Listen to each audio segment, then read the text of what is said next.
서울대학교 법대를 생명과학과에서 진짜 가르치시는 우리 강봉규 교수라고 하는 분이 계신데, 최근 세계 최초로 기억의 물리적 실체를 찾아냈다고 하는 그런 기사를 읽어보았습니다.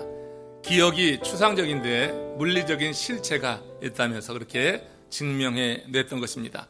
이 강 교수는 시간의 길이, 속도, 그러니까 길이가 시간이 길게도 어느 때는 짧게도 느껴지고 빠르게도 느리게도 느껴지는데, 이런 길이와 또 속도는 사람의 기억과 밀접한 관계가 있다, 이렇게 주장을 했던 거죠. 즉 사람들은요, 뇌에 기억하는 그 기억의 양에 따라서 시간의 길이를 상대적으로 받아들인다고 하는 거예요. 그 기억되는 양에 따라서 시간이 길게도 짧게도 느껴진다고 하는 것이죠. 한 예로 어린 시절에는 시간이 길게 느껴지잖아요. 빨리 어른이 되고 싶고 빨리 장가 가고 싶고 시집장가 가고 싶고 한데, 그런데 이 시기의 경험이라고 하는 것이 대부분 새로운 것이어서 뇌에 기억되는 그 정보의 양이 많기 때문에 하루하루가 꽉 차 있는 느낌이 들면서 시간이 길게 느껴진다고 하는 거예요. 반면에 노년의 경우는 어떻습니까? 새로울 것이 별로 없다고 하죠.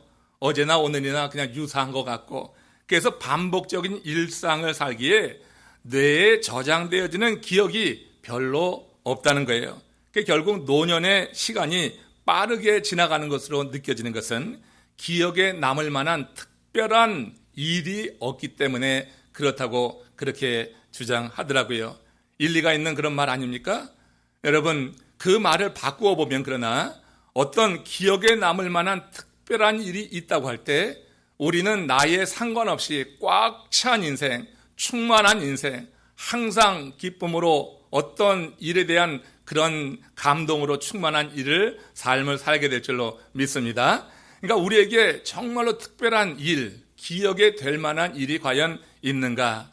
자, 그의 논리에 따르면은 다윗은 정말 그 하나님께서 부르시는 그때까지 꽉 차고 충만하고 기억에 남을 많은 일들을 그렇게 간직한 사람이구나. 그래서 시편 40편 5절에 이 다윗의 고백을 보면서 한번 확인해 보겠습니다.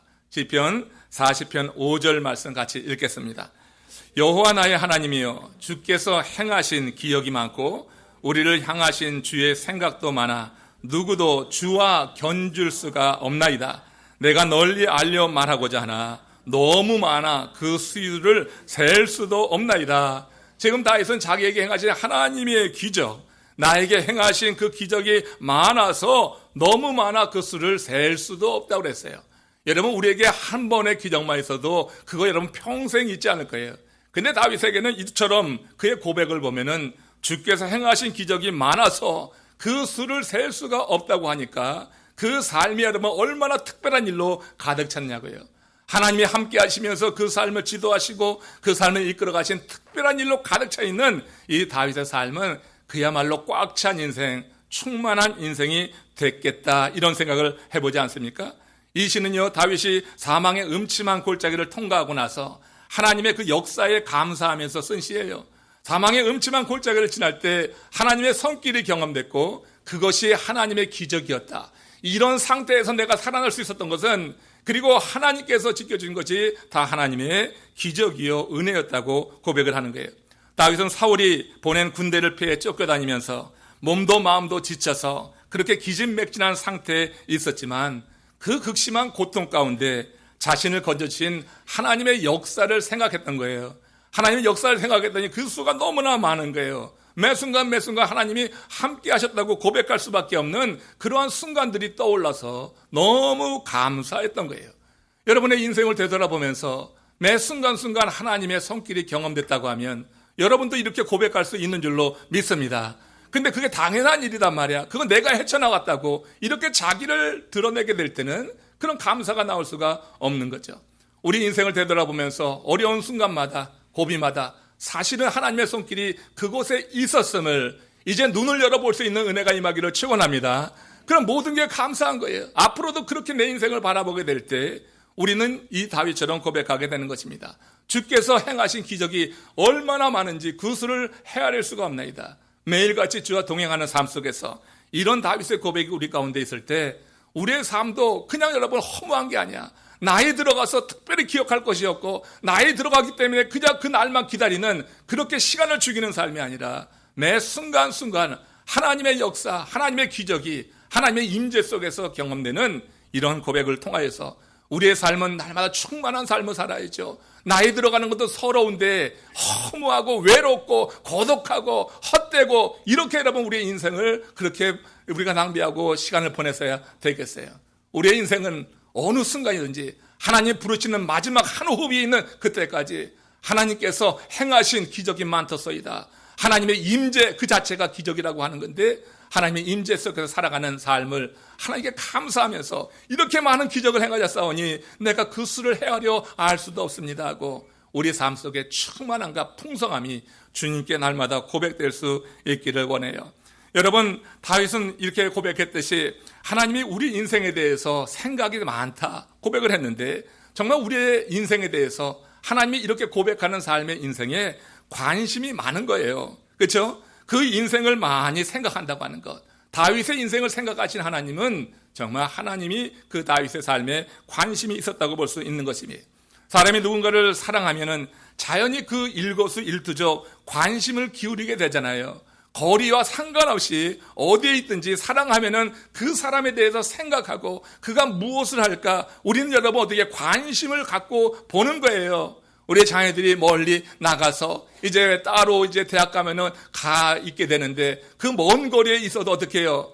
부모들이 여러분 사랑하기 때문에 관심을 갖잖아요. 이 아이가 오늘 밥은 제대로 먹었나? 수업은 제대로 했나? 아이에 대해서 관심을 갖는 것, 그건 아이를 사랑하기 때문에 그렇단 말이에요. 거리와 상관없이 아이를 사랑하면은 우리가 누군가를 사랑하면은 일거수일투족 우리는 관심을 갖고 또 관심이 깊어지게 될 때는 기도하게 되는 줄로 믿습니다. 그저께 저희 집에 참 기쁜 일이 있었어요. 아틀란타에 있는 우리 딸이 차를 몰고 예고도 안 하고 온 거예요. 예고도 안 하고 서프라이즈. 그 얼마나 기쁜지.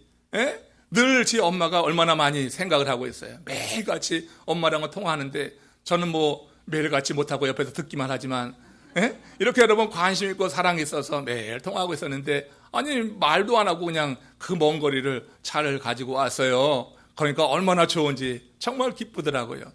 여러분 사랑하는 이는 생각하고 관심을 기울이고 그리고 더 나가서 기도까지 하면서 그 깊은 아름다운 관계를 유지하게 되는 줄로 믿습니다. 이렇게 하나님께서 다윗을 생각하니까 관심이 많은 거예요. 이렇게 이 하나님의 관심에 대해서 깊이 느꼈던 다윗이 이 아름다운 시로 하나님께 영광을 돌리고 있는 것을 보게 됩니다. 그러면 하나님은 우리를 어떻게 구체적으로 사랑하시나? 사람마다 여러분 생각이 다르잖아요. 부부 생각 다르죠? 같은 그런 공간에 있어도 생각이 다를 수 있어요. 고부의 생각은 더 말할 필요도 없고 부모 자식 간의 생각이 많이 다릅니다.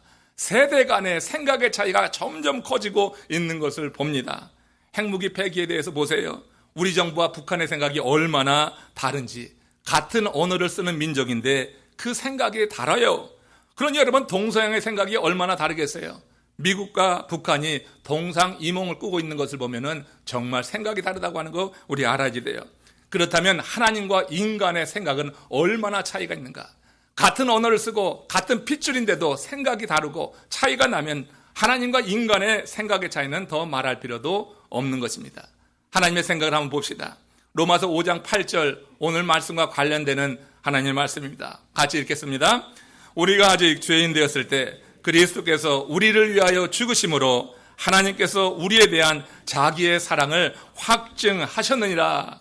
여러분 우리의 생각과 하나님의 생각이 많이 다르지 않습니까? 하나님은 우리가 온전하고 쓸모있고 복이 좋아서 사랑하신 것이 아니라고 하는 거예요.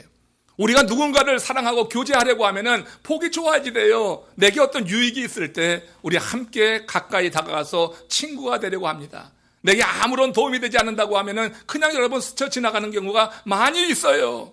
이게 여러분 믿음의 공동체 안에서도 있으니까 문제가 되는데 여러분 우리 하나님께서는 우리의 생각과 너무 달라요.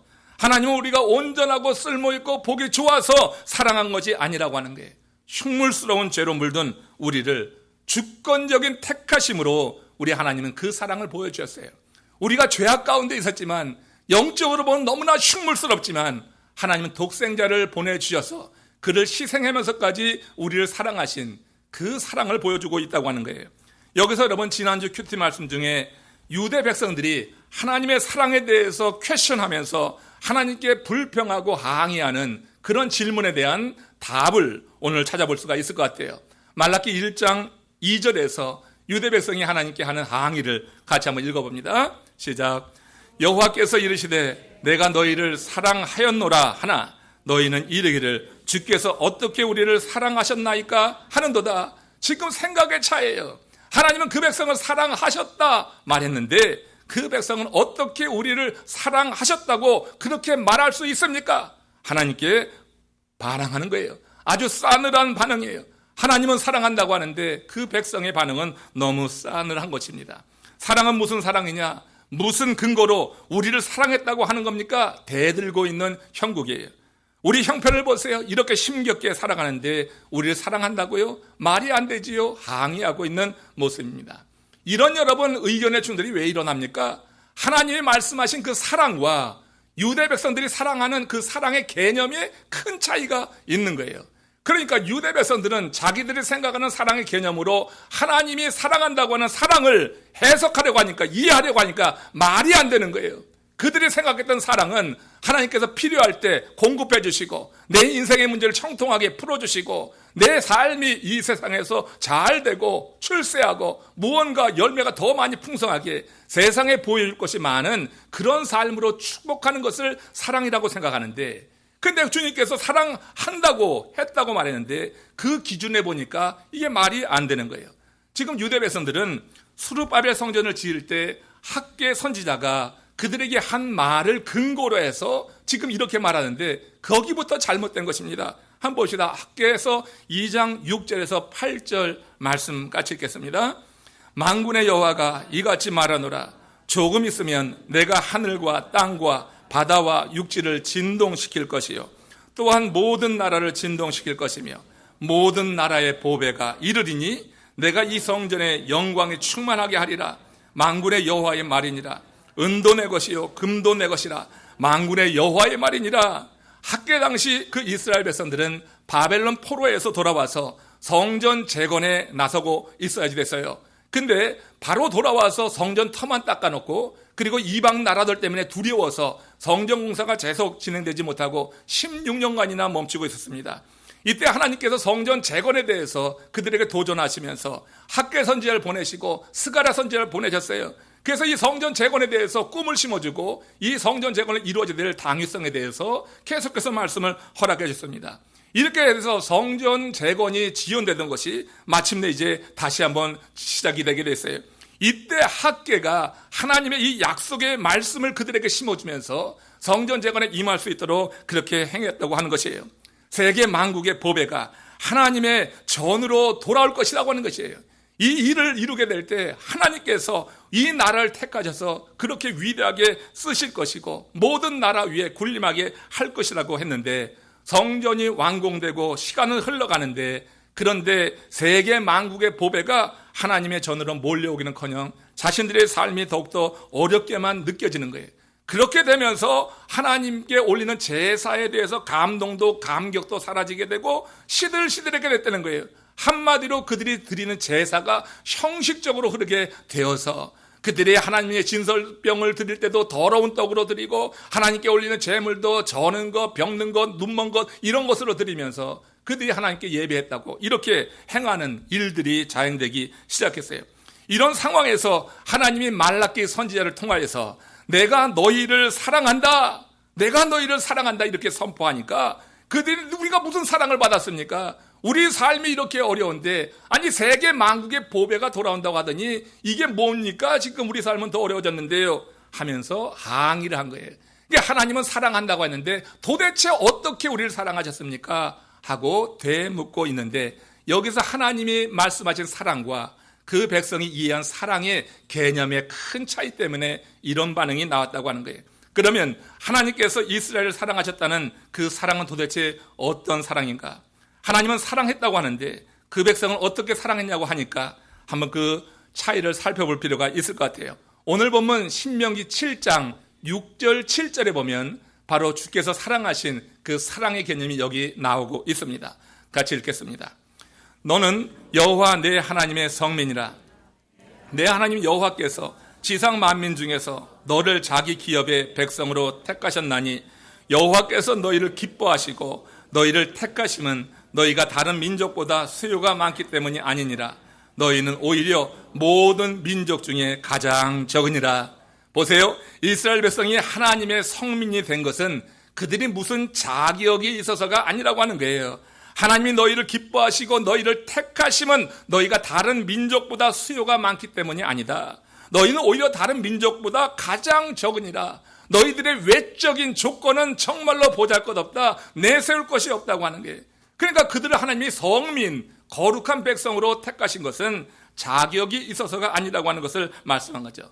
그건 단지 하나님의 선택하심으로 말미암아 이루어진 은혜의 역사로 말미암아 그들이 성민이 되었다고 하는 거예요. 모세가 지금 여기서 강조하는 것은 뭐냐면 바로 하나님의 사랑이 하나님의 택하심이라고 하는 거예요.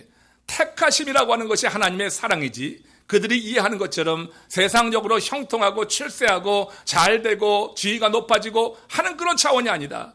하나님이 택했다고 하는 이 사실 자체가 하나님이 그 백성을 사랑한 증거라고 하는 거예요.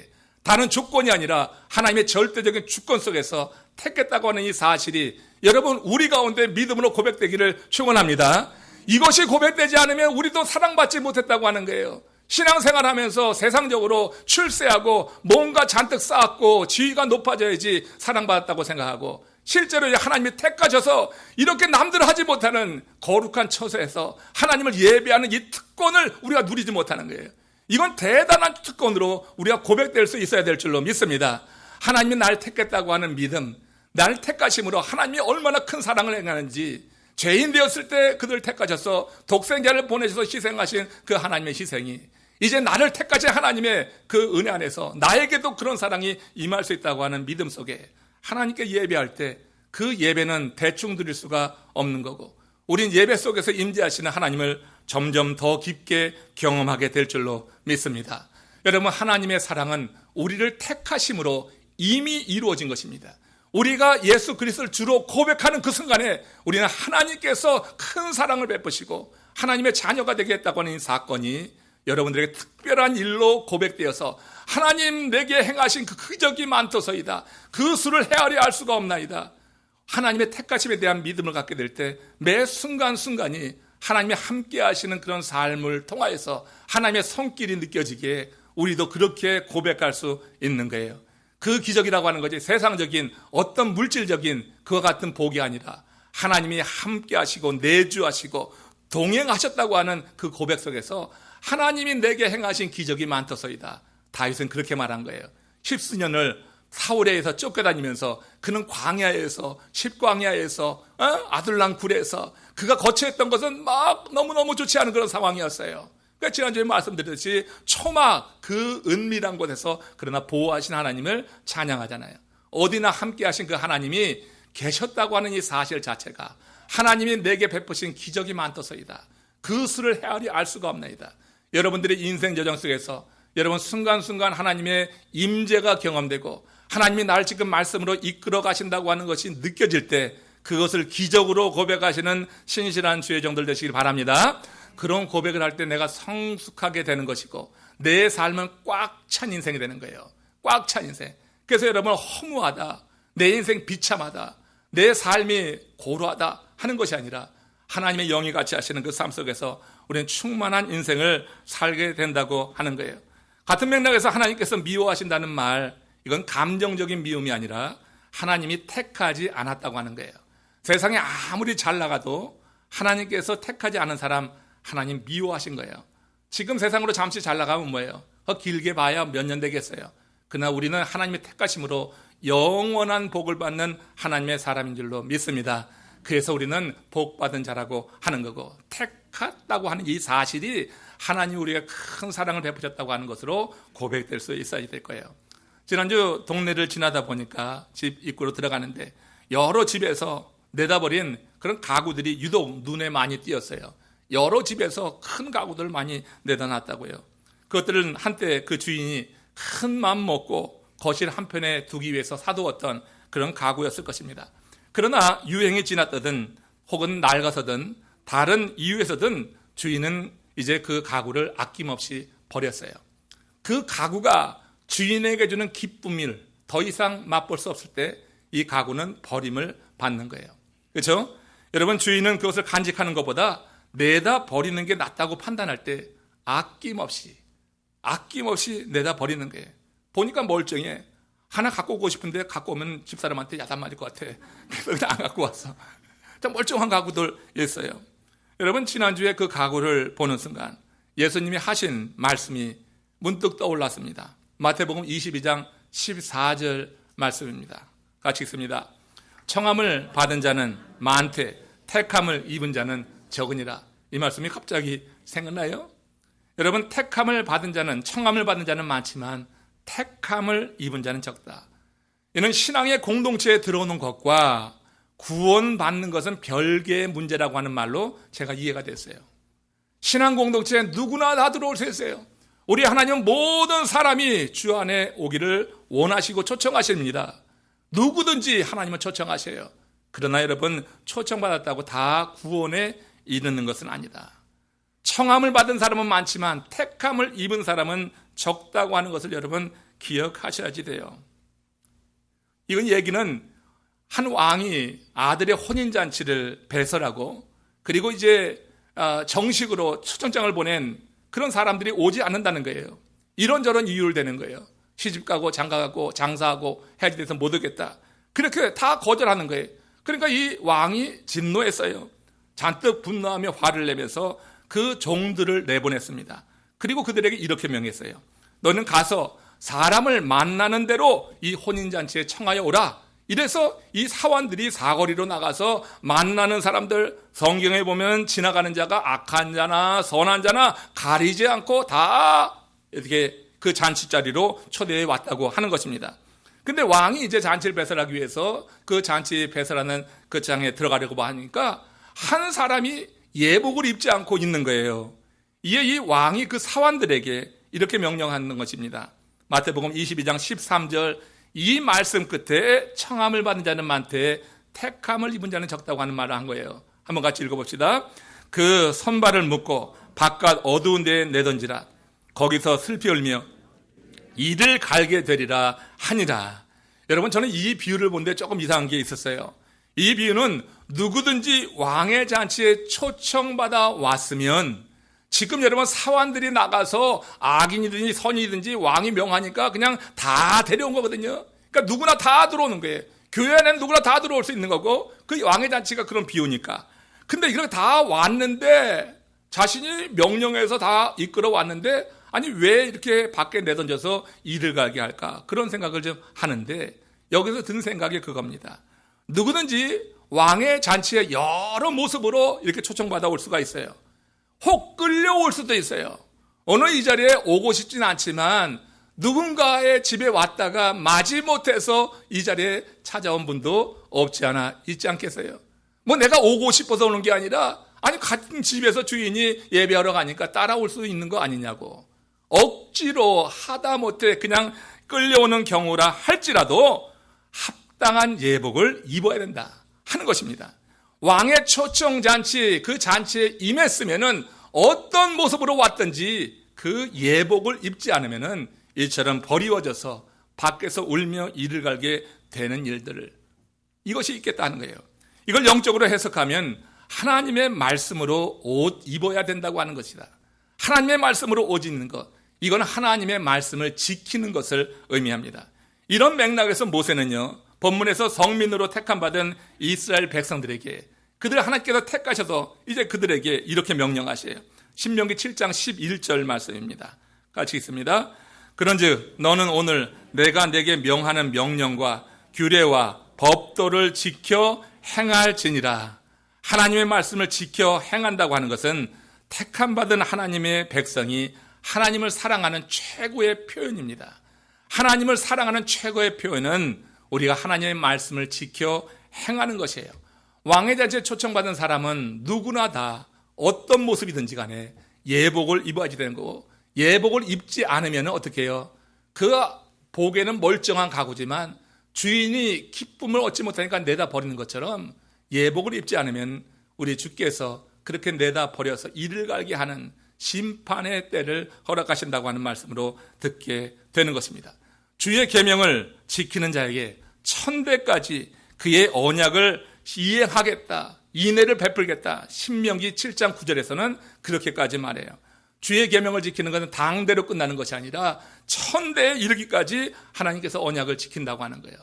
오늘 여러분 아이가 와서 우리 캐리스 와서 기도했지만 정말 저 아이가 복되게 자라기 위해서는 부모가 언약을 잘 지키고 있으면 되는 줄로 믿습니다. 우리가 아이를 위해서 다른 거 하기 전에 정말 내 자신이 하나님의 이 언약의 말씀을 지키고 예복 입은 것처럼 하나님의 잔치에 초청받은 사람답게 하나님의 말씀을 지켜 행하는 것만 하면은 그럼 아이가 잘 될 거예요. 내가 지키지 않는 것은 아이가 보는 거고 아이도 하나님의 말씀을 그렇게 우습게 여기다 보면은 하나님이 주시는 복은 그에게 임할 수가 없는 거죠. 우리가 여러분 진정으로 우리의 자녀들을 축복하고 사랑하고 그들을 위한다고 하면은 여러분들이 먼저 예복을 입기를 주의 이름으로 축원합니다.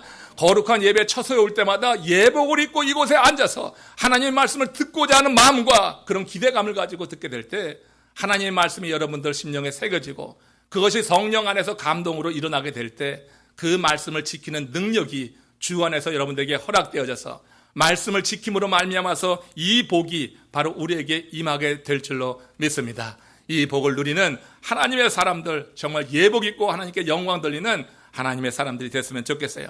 사회적 동물이 우리 사람입니다. 사람들과 함께 살면서 우리들은 사람들의 사랑을 받고자 하는 그런 본능이 있어요. 이건 여러분 자연스러운 거 아닙니까?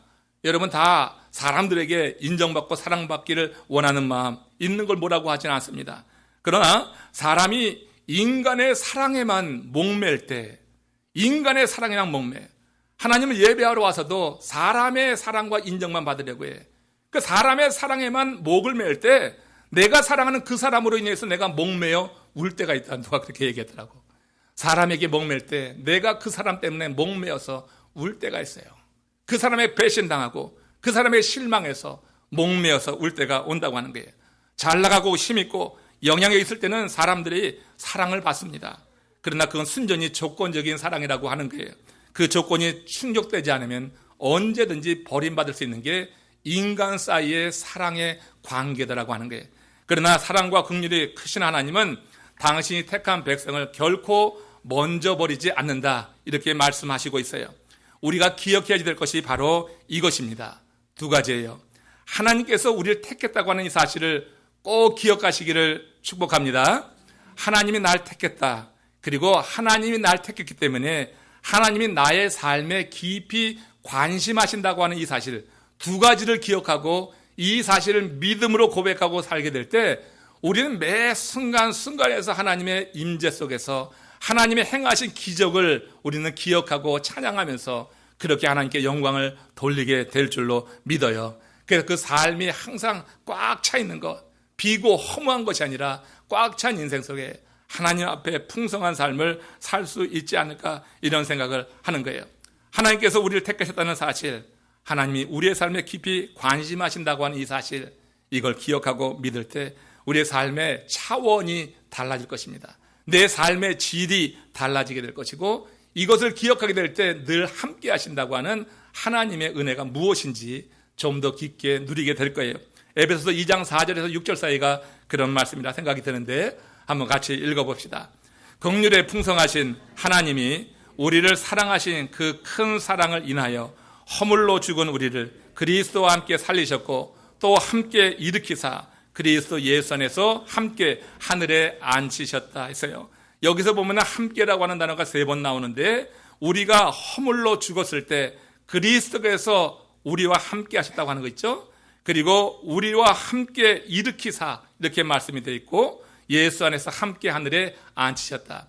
하나님께서는요, 이렇게 모든 우리 인생의 국면에 내가 허물로 죽었을 때부터 내가 살아나는 과정과 영원히 사는 그 모든 과정 속에서 우리 하나님이 함께 하신다고 하는 게, 그러니까 하나님이 함께 하신다고 하는 이런 이 믿음, 그 함께 하심이 경험되는 것은 두 가지예요. 내가 하나님의 택함을 받았다고 하는 것, 그리고 택함 받은 나의 삶에 하나님이 항상 관심하신다고 하는 것. 하나님이 항상 관심하시는 나갈 때 우리가 어떤 삶의 국면에 있든지 함께 하시는 그 하나님을 여러분 경험하게 될 줄로 믿습니다. 그럼 그 삶 속에서 하나님이 함께 하시기 때문에 그 삶이 얼마나 새롭게 그 차원이 열려지는지 몰라. 여백 있는 삶, 풍성한 삶이 거기에서 나온다고 하는 것입니다. 국내 최초로 안나푸르나 산에 오른 남란이라고 하는 여성 산악인이 있습니다. 산에 미쳐서 살던 여자였습니다. 이 여자에게 변화가 찾아왔어요. 아들을 낳은 후에 얼마 못 돼서 남편이 갑자기 출가를 했는데 중이 되겠다고 출가한 것입니다. 그 바람에 이 여자가 생활, 양육 다 책임지게 되었어요. 현실적으로 산에 오르지 못하게 된 것입니다. 그래서 그가 한 일이 뭐였어요? 유기농 된장을 만들어서 생계를 위해 사는 것이었어요. 근데 이 된장이 입소문을 타면서 정말로 잘 팔려 나갔습니다. 많은 돈을 벌 수도 있었어요. 그런데 그 된장을 팔면서 그 마음 가운데 채워지지 않는 게 있는 거예요. 이거 뭐 된장만 팔려고 하는 게 내 삶인가? 생활이 가능한 정도로만. 그래서 그 다음부터 이제 된장을 만들고 그가 그렇게 늘 꿈꿨던 산에 오른 일을 다시 시작했어요. 그러나 멀리 안나푸르나 같이 외국에 가서 그 높은 산을 오를 수는 없었고 집 근처의 작은 산을 오르기 시작했던 것입니다. 안나푸르나를 오르던 그녀에게 이 산은 비교가 되지 않는 작은 산이었어요. 그러나 그녀는 그 산을 오르면서 새로운 깨달음을 가졌다고 하는 것입니다. 그녀도 다른 사람들처럼 이전에는 산봉우리에 올라야만 산에 올랐다. 안나푸르나 같은 높은 산, 그 정상에 올라야지만 나는 이 산에 올랐다. 그렇게 생각했었는데 이제 생각이 바뀐 것이 뭐냐면 산 중턱도 산이다 하는 것을 깨달았다고 하는 것이에요. 이 깨달음과 동시에 그가 한 말이 이런 겁니다. 이전에 높은 산에 올랐을 때는 정상에 오를 때까지 아무것도 보지 못했습니다. 오직 정상만 생각했어요. 그러나 지금은 공기도 느껴지고 이 산하고 나하고 소통이 되는 것 같아요. 여러분, 정상만 산입니까? 산 중턱도 산입니다. 산 중턱에 있는 것도 산에 있는 것입니다. 우리가 여러분 이처럼 산봉우리에 올랐을 때만 산에 오른 것이 아니듯이 우리가 신비한 경험만 해서 하나님의 임재를 경험했다고 말하는 것은 잘못된 거예요. 우리가 어떤 신비한 경험, 놀라운 기적들, 정말 남들 보지 못하는 그런 일들을 겪어서 하나님을 경험했다. 그거 말이 안 되는 거예요. 하나님께 택함 받았다고 하는 믿음을 소유한 사람은 어디서나 하나님의 임재 경험을 하는 줄로 믿습니다. 산봉우리에 올라갔을 때만 산에 있는 게 아니에요. 산 중턱도 산인 것이에요. 우리가 여러분 아무리 놀라운 경험을 하지 못하고 신비한 건 모든 사람에게 주는 거 아니고 일부 택한 사람들은 경험할 수 있지만 우리가 내가 택함을 받았다. 그리고 하나님은 나에게 관심을 갖고 계시다. 이 두 가지 사실을 기억하고 믿는다고 하면 우리 모든 삶의 국면에서 함께 하시는 그 하나님을 경험하며 난 지금 하나님 안에 있다. 이렇게 고백할 수 있는 줄로 믿습니다. 정말로 여러분 놀라운 기적만 보고서 그때 가서야 하나님을 내가 만났고 하나님 안에 있다고 하는 것, 이거 옳지 않은 태도예요. 우리는 택함받은 하나님의 사람입니다. 택함받은 하나님의 사람은 매일매일 그 삶 속에 하나님 안에 있는 것이 경험되는 것은 하나님이 나를 관심하시고 사랑한다고 하는 증거를 그 삶 속에서 보는 눈을 주께서 열어주시기 때문에 그래요. 그래서 나에게 행하신 기적이 많다고 하는 것, 우리는 일상의 삶 속에서 그렇게 말할 수 있는 것이고요. 그리고 시편 5편 11절에 있는 말씀처럼 지금 다윗의 이 아름다운 고백, 어떤 상황에서든지 기쁜 그런 찬양하는 삶을 사는 것이죠. 같이 읽겠습니다. 오직 주께서 피하는 자는 다 기뻐하며 주의 보호로 인하여 영영이 기뻐하며 외치며 주의 이름을 사랑하는 자들은 주를 즐거워하리다. 이 시를 썼을 때 그의 상황은 좋지 않았어요. 물론 다 아다시피 다윗의 시가 다 그런 배경을 갖고 있는데, 근데 이 다윗은 이렇게 지금 영영이 기뻐한다. 주의 이름을 사랑하는 자들은 주를 즐거워하리다. 이 짧은 한 구절의 이 식구에서 기뻐한다고 하는 것, 즐거워한다고 하는 것 세 번이나 말하고 있어요. 여러분 삶이 기쁘시죠? 죽지 못해 살고 있어요? 마지못해 지금 살아가고 있습니까? 여러분, 우리 주님이 택하심에 대한 이 확실한 은혜, 그리고 내 삶에 관심하신다고 하는 그 주님의 관심에 대한 믿음과 고백 속에서 여러분들의 매일같이의 삶이 주와 함께함으로 말미암아 즐겁다, 기쁘다, 그리고 주께서 행하신 이러한 기적들이 수를 셀 수 없을 만큼 많다, 이렇게 고백하는 긍정적인 그런 고백하며 살아가야 될 때 실제로 그렇게 하나님께서 우리의 삶을 이끌어 가실 줄로 믿습니다. 이건 사는 게 아니다, 이건 죽지 못해 산다 하는 말만 되풀이하면 그렇게 살 수밖에 없는 운명, 인생이 될 수밖에 없을 거예요. 주와 함께하는 사람은 그렇게 말하는 건 아니죠. 가장 귀한 분을 소유하고 그분의 인도를 받는 우리의 삶에는 항상 모든 삶이 가장 아름답다, 이렇게 고백할 수 있어야 될 것이에요. 이와 관련해서 지난 8월 25일에 미국의 상원의원, 보수의 아이콘이라고 하는 존 맥케인 그 상원의원이 하나님의 부르심을 받았죠. 그리고 지난 수요일에 이 상원의원이 임종을 앞두고 남긴 대국민 그 마지막 편지가 공개되었습니다. 그거 정말 나라를 사랑하는 사람 아니에요? 지금 트럼프 대통령으로 인해서 많은 미국인들이 걱정하고 이 나라가 어떻게 되는가 염려하고 있는데, 이 편지에서 존 맥케인이 미군을 상대로 해서 조국을 믿으라, 조국의 힘을 믿으라, 지금 어려워도 조국의 힘을 믿으라고 희망의 메시지를 선포했습니다. 그리고 편지 말미에 개인적으로 자신의 삶을 회고하면서 이렇게 쓰고 있어요. 그가 지금 임종을 앞둔 상태라고 하는 것을 염두에 두고 한번 들어보세요. 나는 내가 세상에서 제일 운 좋은 사람이라고 종종 생각했습니다. 죽음을 앞둔 지금도 그렇습니다. 물론 나는 실수도 했고 회한도 있습니다. 하지만 좋았든 나빴든 내 인생 단 하루도 다른 누군가의 최고의 날과 바꾸지 않겠습니다. 그 마지막 그 고백이 얼마나 멋져요. 그는 여러분 침례교 신자입니다. 기독교인이에요. 내 인생의 단 하루도 다른 누군가의 최고의 날과 바꾸지 않겠다. 저는 그 다른 누군가를 믿지 않는 불신자로 생각을 해봤어요. 그냥 불신자가 아무리 세상 밖에 있는 사람들이 아무리 잘 나가고 최고의 날을 구가하고 최고의 권세, 최고의 부를 누리고 있다 할지라도 내 인생 단 하루도 그 단 하루의 날이 실수와 회한과 또 많은 어려움이 있는 날이라 할지라도 그 단 하루도 그 누군가의 최고의 날과 바꾸지 않겠다고 하는 그 선언이요, 마음을 중하게 하는 거예요. 정말 여러분 왜 이런 고백을 했을까 가만히 생각하니까 오늘 이 말씀 속에서 답이 있는 것 같아요. 하나님이 함께 하셨기 때문에, 하나님이 그를 택했고 그리고 하나님께서 그의 삶에 관심하신다고 하는 그런 믿음 속에서 매일같이 주와 동행하는 삶, 주의 말씀이 있는 삶을 살지 않았을까. 그의 아버지도 그도 정말 나라를 사랑하는 애국자이지 않았습니까? 그가 여러분 이렇게 하나님의 말씀에 비추어서 내 인생의 단 하루도 다른 누군가의 최고의 날과 바꾸지 않겠다고 하는 이 선포가 여러분 우리 마음에 좀 남기를 원해요. 성경 말씀은 아니지만 우리가 정말 예수 그리스도를 진정으로 믿고 하나님의 택하심에 대한 확실한 믿음을 가지고 하나님이 나를 오늘도 관심하시고 내 삶 속에 하나님이 늘 동행하신다고 하는 이 사실이 믿음으로 고백된다고 하면 내 인생의 단 하루도 세상의 그 모든 사람들의 최고의 날과 결코 바꾸지 않는다고 하는 이 고백을 우리도 해야 될 줄로 믿습니다. 하나님의 택함을 받은 사람의 일생은 단 하루도 불신자의 최고의 날과 바꿀 수 없는 거다. 우리는 신자의 하루가 불신자의 전 인생보다 가치 있고 귀하다는 믿음까지 나아갈 수 있는, 실제로 하나님의 택하심과 하나님이 내 삶에 관심한다고 하는 사실이 믿어지면은, 이것이 정말로 믿어지면, 하나님의 은혜 가운데 믿어지면 내 하루를 바꾸지 않으려 할 거예요. 하나님 없이 세상적으로 잘 나가서 그 지위에 올라서 그렇게 자랑한들 뭐하냐고. 하나님과 함께하는 내 삶, 다윗처럼 그 삶이 십광야와 그렇게 광야 여러 숲을 다니면서 거친 잠을 자고 계속 피해 다니는 삶이었지만 그도 그렇게 고백했던 거예요. 내 인생의 단 하루도 누군가의 최고의 날과 바꾸지 않겠다.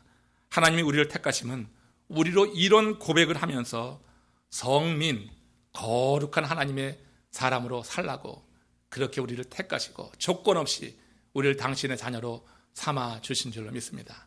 그 부르심에 응답하는 택함에 합당한 삶을 저와 여러분들이 살아드려서 하나님을 영화롭게 하고 우리의 삶 속에 하나님의 손길이 끊이지 않는 이런 복을 누리시기를 주의 이름으로 축원합니다.